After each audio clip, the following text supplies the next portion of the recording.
Bismillahirrahmanirrahim. Assalamualaikum warahmatullahi wabarakatuh. Salam sejahtera untuk kita semua. Perkenalkan, nama saya Gustina M.Com, dosen tetap pada program studi S1 Teknologi Informasi, Fakultas Ilmu Komputer Universitas Nurdin Hamzah Jambi. Video ini disusun sebagai salah satu kelengkapan persyaratan sertifikasi dosen tahun 2026, yaitu pada komponen pernyataan diri dosen dalam unjuk kerja Tridharma Perguruan Tinggi atau PDD UKTPT pada bidang pengajaran. Pada kesempatan ini, mata kuliah yang saya pilih sebagai contoh proses pembelajaran adalah algoritma dan struktur data. Mata kuliah algoritma dan struktur data merupakan mata kuliah wajib yang ditempuh oleh mahasiswa semester 2 Program Studi Teknologi Informasi Fakultas Ilmu Komputer Universitas Nurdin Hamzah Jambi. Proses pembelajaran pada mata kuliah ini menerapkan pendekatan Delivery, Interaction, dan Assessment atau DAI. Melalui pendekatan ini, materi disampaikan secara sistematis. Mahasiswa didorong untuk ikut berpartisipasi aktif melalui diskusi, tanya jawab, demonstrasi, dan praktikum. Kemudian, capaian pembelajaran mahasiswa dievaluasi secara berkelanjutan melalui berbagai bentuk asesmen, sehingga proses pembelajaran berlangsung secara aktif, terukur, dan berpusat pada mahasiswa. Mata kuliah ini memiliki bobot 4 SKS, terdiri atas 2 SKS teori dan 2 SKS praktikum.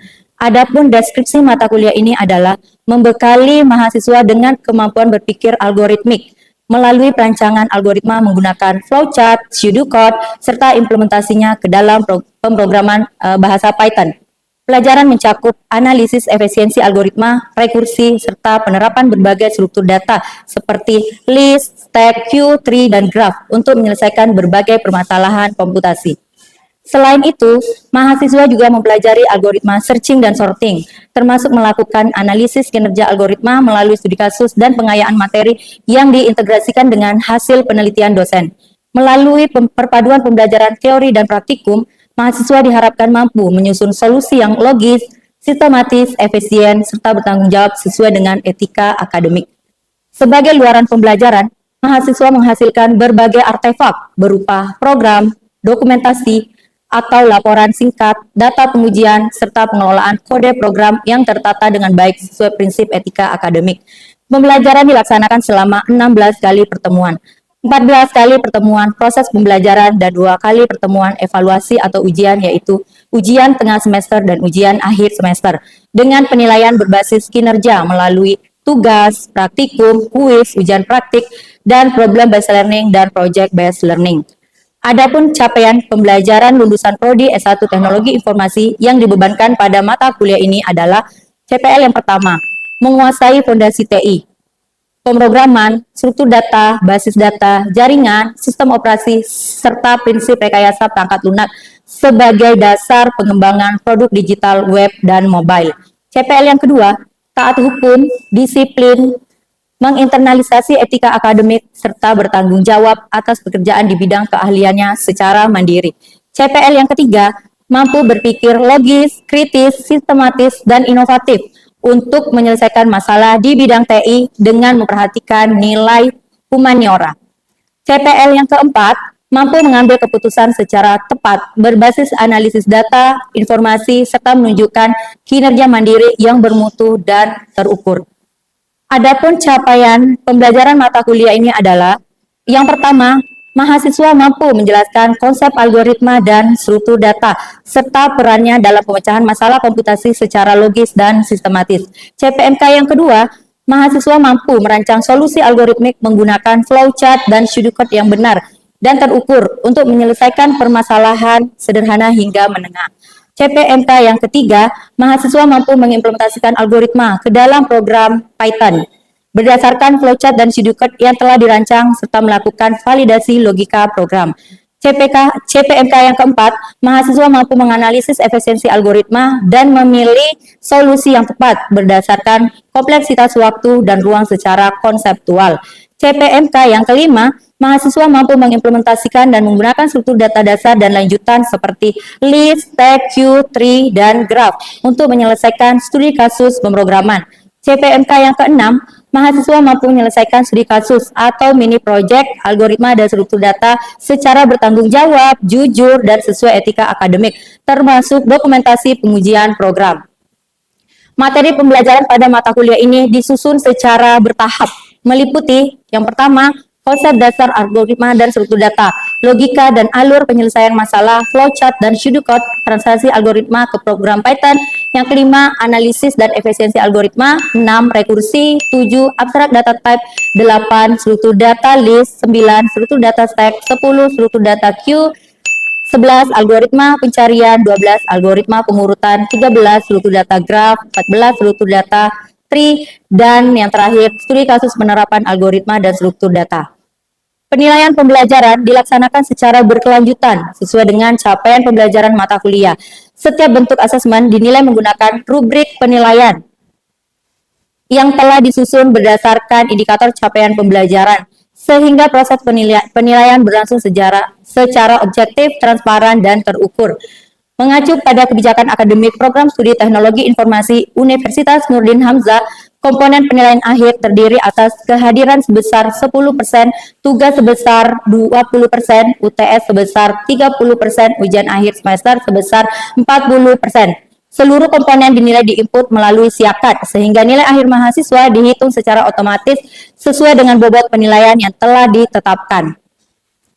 Referensi utama yang digunakan dalam mata kuliah ini adalah buku karya Bradley and Miller and David L. Ranum yang berjudul Problem Solving with Algorithm and Data Structure Using Python, serta buku karya Michael T. Goodrich, Data Structure and Algorithm in Python.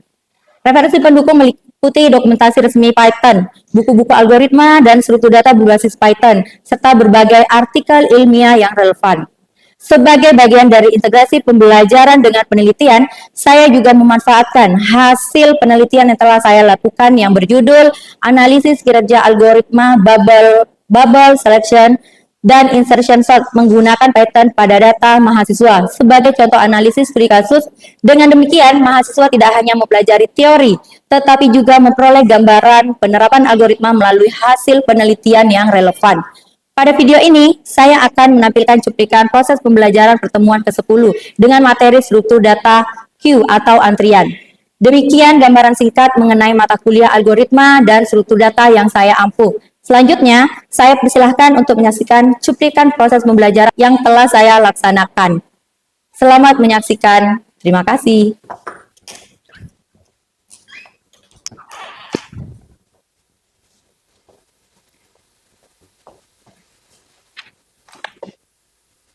Oke. Assalamualaikum warahmatullahi wabarakatuh. Selamat pagi semuanya. Bagaimana kabarnya hari ini? Alhamdulillah, semoga kita senantiasa diberi kesehatan ya, sehingga kita mengikuti perkuliahan hari ini dengan baik. Baiklah, sebelum kita mulai perkuliahan pada hari ini, marilah kita berdoa menurut agama dan kepercayaan kita masing-masing. Berdoa dimulai. Berdoa selesai. Seperti biasa ya, sebelum kita mulai perkuliahan, Ibu absen terlebih dahulu. Oke, baik. Ini hadir semua nggak hari ini? Oke, baik Ibu. Set hadir semua ya.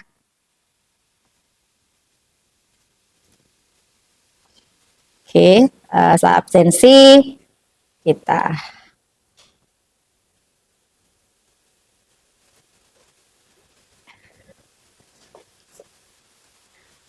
Oke, baiklah, hari ini kita sudah masuk ke pertemuan 10 ya. Materi kita hari ini yaitu mengenai queue atau antrian. Nah, sebelum kita masuk ke materi queue lebih jauh lagi, nah Ibu mau nanya nih sama kalian. Minggu lalu itu kita belajar mengenai apa? Oke, baik, Fatwa silakan dijawab. Tentang stack, Bu. Oke, dijelaskan struktur data stack itu. Stack itu adalah struktur data yang menggunakan prinsip LIFO atau last in first out. Seperti data yang terakhir kali masuk adalah data yang terakhir kali keluar. Contohnya seperti tumpukan piring di kehidupan sehari-hari, dan contohnya di dalam komputer adalah seperti fitur undo di aplikasi Word atau Chrome. Ya, bagaimana dengan yang lain? Nah, jelas ya? Nah, oke. Nah, sekarang kalau ada kasus misalkan pada sistem antrian rumah sakit, sistem antrian bank, apakah bisa diimplementasikan struktur data stack? Tidak bisa ya. Nah, kenapa? Alasannya? Karena queue itu menggunakan proses FIFO, yaitu yang dimana itu data yang pertama kali masuk akan pertama kali keluar. Jadi benar ya. Nah, konsep Q adalah kebalikan dari konsep stack yang sudah kita bahas pada minggu lalu. Oke, kita lanjut.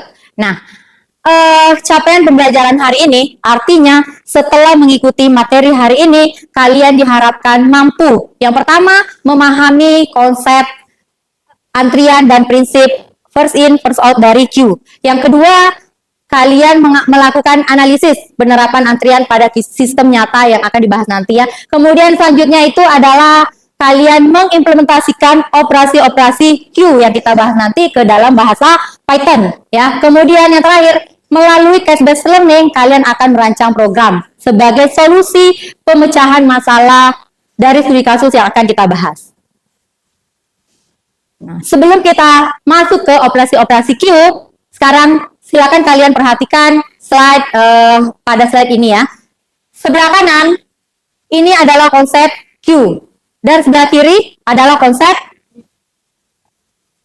stack ya. Jadi konsep stack itu diibaratkan buku bertumpuk di atas meja. Buku yang terakhir kali diletakkan ini akan merupakan buku yang pertama kali keluar ya. Contohnya misalkan kalau kalian mau mengambil buku ditumpukan meja, pasti kalian akan mengambil yang paling atas dulu gitu ya. Nah, sekarang lihat di sebelah kanan. Di sebelah kanan ini merupakan prinsip daripada Q ya. Nah, di sini diilustrasikan orang sedang mengantri. Ibaratkan ini mengantri kasir minimarket lah misalkan ya di sini ya. Artinya apa? Orang yang datang pertama kali ini adalah orang yang pertama kali dilayani ya. Setelah orang yang ini selesai, berarti yang berikutnya. Nah, begitulah konsep daripada Q ya. Data yang pertama kali masuk adalah data yang akan pertama kali diproses dan dikeluarkan. Oke, sekarang saya ingin mengajak kalian berdiskusi. Nih. Menurut kalian, apakah sebuah sistem komputasi wajib menggunakan Q? Kapan sebuah sistem komputasi wajib menggunakan Q? Oke, Bintang, silakan. Pada saat data diproses berdasarkan kedatangannya. Oke, jadi benar ya. Jadi Q itu diterapkan ketika ada data yang akan diproses, tapi yang diproses itu adalah data yang pertama kali berdasarkan urutan kedatangannya. Nah, kapan penggunaan stack justru tidak tepat? Siapa yang mau menjelaskan? Silakan. Bintang. Oke, silakan. Sebaliknya, Bu, pada saat data diproses berdasarkan urutan kedatangannya. Ya, jadi kalian sudah paham ya, sudah bisa membedakan struktur, stack, dan juga prinsip daripada Q. Kita lanjut. Nih, sekarang kita masuk pada studi kasus, ya. Bisa dilihat gambar pada slide ini. Nah, di sini diibaratkan di dalam sebuah laboratorium ya. Di sini terdapat satu printer, ya. Nah, ada empat mahasiswa yang akan menggunakan printer ini secara bersama-sama, ya. Nah, mahasiswa A itu akan melakukan print dokumen A dan mahasiswa B dokumen B, mahasiswa C dokumen C dan mahasiswa D akan melakukan print dokumen D di waktu yang hampir bersamaan. Oke, nih coba kalian pikirkan dokumen mana nih yang akan keluar terlebih dahulu. Oke, baik, silakan dijelaskan. Dokumennya ialah dokumen pertama kali masuk. Oke, jadi jawabannya benar sekali ya, Santoso. Nah, sesuai dengan konsep Info. Ya. Pertama kali keluar. Ya, data yang pertama kali masuk akan diproses terlebih dahulu. Nah ya, jadi seperti itulah urutan cetaknya supaya cetaknya itu adil kayak gitu ya. Oke, kita lanjut. Nah, konsep dasar Q itu merupakan suatu data linear ya, yang memiliki konsep tadi first in, first out. Nah, bisa dilihat di sini, data yang pertama kali masuk merupakan data yang pertama kali keluar. Jadi, data yang terakhir kali ini itu keluar ketika data sebelumnya ini sudah diproses terlebih dahulu. Sampai di sini, bagaimana? Sudah paham dengan prinsip Q, yaitu FIFO? Oke, baiklah. Kita lanjut ya. Nah, setelah memahami konsep daripada Q yaitu first in first out, kalian bisa lihat ada dua posisi penting pada Q ya. Yang pertama itu adalah front. Front ini artinya titik keluar data ya, bagian depan. Nah, kemudian yang kedua ini adalah rear. Rear ini tempat data dimasukkan. Nama prosesnya adalah NQ ya. Nama operasi untuk mengeluarkan data itu namanya DQ. Nah, sekarang di sini ada data 10, 20, 30, 40, 50 ya. Ini data yang ada pada antrian. Nah, misalkan terdapat data baru yaitu 60. Nih, ada data 60. Kira-kira data baru itu akan dimasukkan ke posisi mana? Oke, silakan. 60 akan masuk ke posisi belakang 50 ke rear. Masuk ke posisi rear ya. Nah, jadi maksudnya data yang terakhir masuk itu akan berada di posisi paling belakang. Ya, jadi jawabannya benar ya. Oke, baik, kita lanjut. Nah, jadi di skala industri penerapan Q itu di dalam IT model itu banyak sekali ya pada sistem komputer. Nih, contohnya bisa dilihat ya, ada beberapa contoh di sini. Misalkan CPU scheduling ya. Nah, bayangkan di komputer kalian mengakses beberapa kegiatan atau proses. Misalkan kalian membuka YouTube, membuka Chrome, kemudian memutar musik juga. Nah, di situ prosesor akan mengatur ya yang mana yang akan diproses terlebih dahulu berdasarkan jadwal pemrosesan. Nah, kemudian yang kedua request server, yang ketiga call center, yang keempat printer schooling seperti apa tadi ya. Nah, misalkan di contoh call center, pernah nggak kalian menelpon customer service misalkan atau di Shopee? Nah, kalian sistem menjawab apa?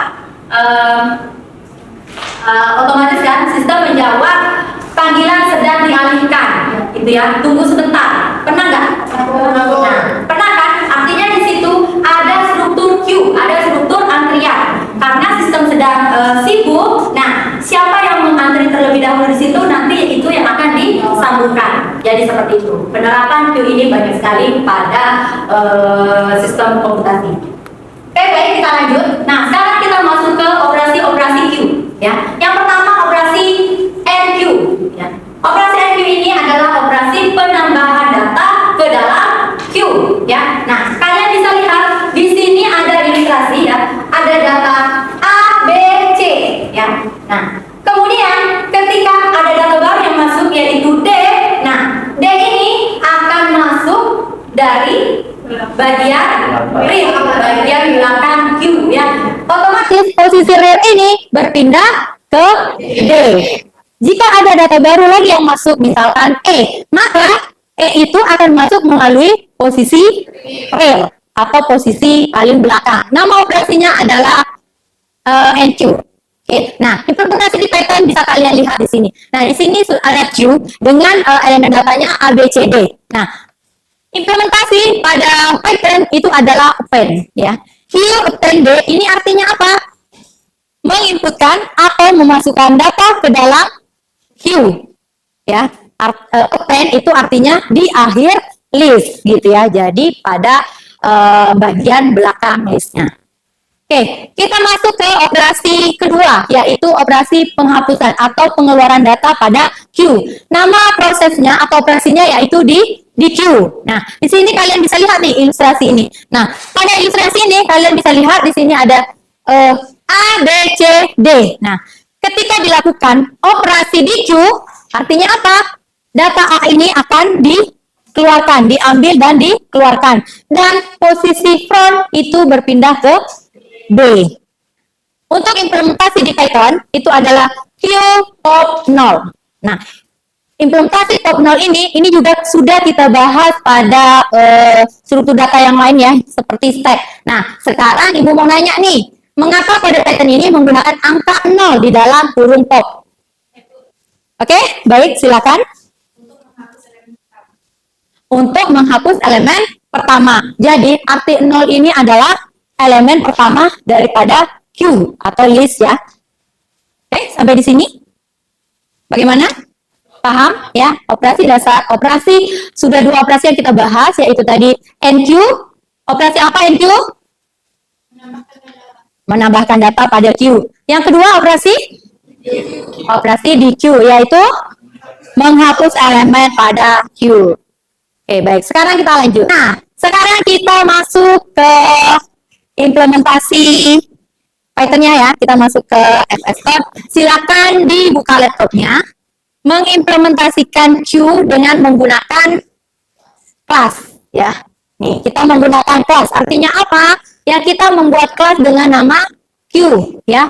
Fungsi dari kelas ini itu sebagai wadah atau blueprint cetak biru untuk nanti kita membuat sebuah objek. Nah, kalian bisa lihat di dalam kelas ini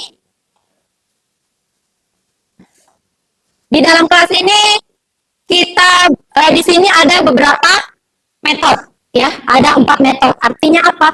Operasi-operasi Q itu disimpan atau di sini dikumpulkan pada kelas ya, pada kelas Q yang nantinya ketika objek dibuat ya. Kemudian di sini ada self item sama dengan list kosong. Artinya apa? Pada saat pertama kali membuat objek Q-nya dalam keadaan kosong. Nah, dilanjutkan dengan di sini ada method NQ sesuai dengan teori yang sudah tadi kita bahas ya, bahwa NQ ini berfungsi untuk apa tadi NQ? Menambahkan data ke dalam Q. Ya, oke. Jadi di sini fungsi metode dari NQ ini adalah menambahkan data ke dalam Q. Ya, kalian bisa lihat di sini. Def NQ self data, self item, append data. Nih, ini fungsi atau keyword dari Python yang artinya akan menginputkan data ke dalam Q. Ya. Kemudian di sini ada def DQ. Nah, def DQ di sini berfungsi untuk melakukan penghapusan atau mengeluarkan data pada Q. Ya. Nah, di sini ada pengecekan nih. If not cell is empty. Artinya apa? Jika Q tidak kosong, maka pengembalian nilai yang diberikan adalah nih, mengambil data pada list yaitu elemen pertama, jadi elemen pertama yang akan dikeluarkan sesuai dengan konsep yang sudah kita bahas tadi. Sekarang kita masuk ke program utama. Nah, di sini setelah tadi kita sudah membuat kelas ya, kita membuat sebuah objek ya. Objek namanya antrian ya. Kelasnya tadi adalah Q. Jadi antrian sama dengan Q. Nah, sekarang kalau kita ingin memanggil seluruh operasi-operasi yang ada pada kelas Q tadi, yang kita panggil adalah objeknya. Nih objek antrian ya. Nah, di sini kita lakukan 3 kali penambahan data pada Q. Yang pertama antrian NQ Andi, antrian NQ Budi, antrian NQ Citra. Ya, di sini bisa kalian lihat. Jelas nggak nih? Jelas. Oke, baik. Nah, setelah kita melakukan 3 kali penambahan data, kemudian kita print isi Q. Nah, antrian item. Artinya di sini apa? Kita ingin menampilkan seluruh data yang ada pada antrian. Oke, pada Q. Setelah itu, kita ingin melakukan proses di Q 1 kali ya. Nah, kita terlebih dahulu membuat variabel yaitu data keluar yang akan menampung data yang akan dikeluarkan. Ya, bisa dilihat ya. Data keluar sama dengan antrian di Q. Nah, kemudian kita print data keluar. Ya, kita panggil variabelnya yaitu variabel data keluar tadi yang sudah kita buat di sini. Bisa kalian lihat di sini. Nah, kemudian kita print isi Q sekarang, antrian items ya. Oke, Ibu coba ini.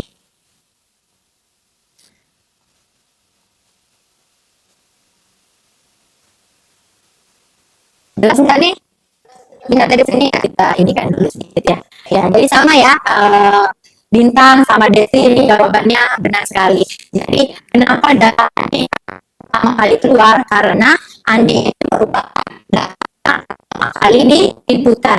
Makanya data yang pertama kali dikeluarkan adalah Andi. Oke, bagaimana? Nah, coba lihat. Setelah ini kita lakukan 1 kali lagi DQ. Panggil lagi. Siapa yang akan keluar?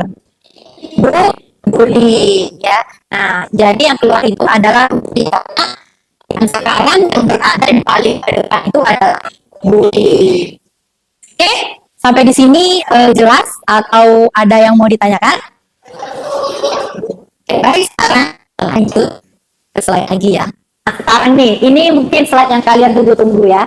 Kita sudah masuk ke penugasan. Nah, di sini tugasnya itu berbasis case-based learning ya. Nah, di sini ada 10 topik. Silakan kalian pilih salah satu dari topik yang ada ya. Syarat daripada sistemnya itu kalian gunakan class Python, kemudian kalian inputannya itu dinamis, artinya apa? Inputannya berdasarkan keinginan pengguna ya. Kemudian sistemnya itu memiliki menu interaktif. Nah, bisa kalian lihat contohnya di sini. Ya, contohnya di sini, misalkan di sini ada pilihan menu 1 2 3 dan seterusnya. Menu 1 tambah pelanggan, menu 2 adalah layani pelanggan. Nah, di sini ada bonus. Artinya kalau kalian hanya menggunakan tadi proses NQ, DQ, berarti belum sempurna nilainya ya. Kalau mau penambahan 10 poin, itu kalian harus menambahkan fitur proteksi is empty dan juga pelacakan front rail ya. Tadi kita sudah bahas konsepnya tadi ya. Jadi bisa kalian langsung implementasikan pada tugas yang diberikan ini. Nih. Nah, oke. Baik. Ada yang mau ditanyakan sampai di sini? Oke baiklah, sebagai penutup hari ini, teruslah berlatih logika komputasi ya, agar kalian semakin pintar di dalam membuat program ya. Oke, terima kasih atas partisipasinya. Jangan lupa tugasnya dikerjakan, dikumpulkan, disiapkan, dan berdasarkan waktu yang sudah ditentukan di situ. Silakan dilihat ya. Oke baiklah, Ibu tutup, Ibu akhiri. Wassalamualaikum warahmatullahi wabarakatuh.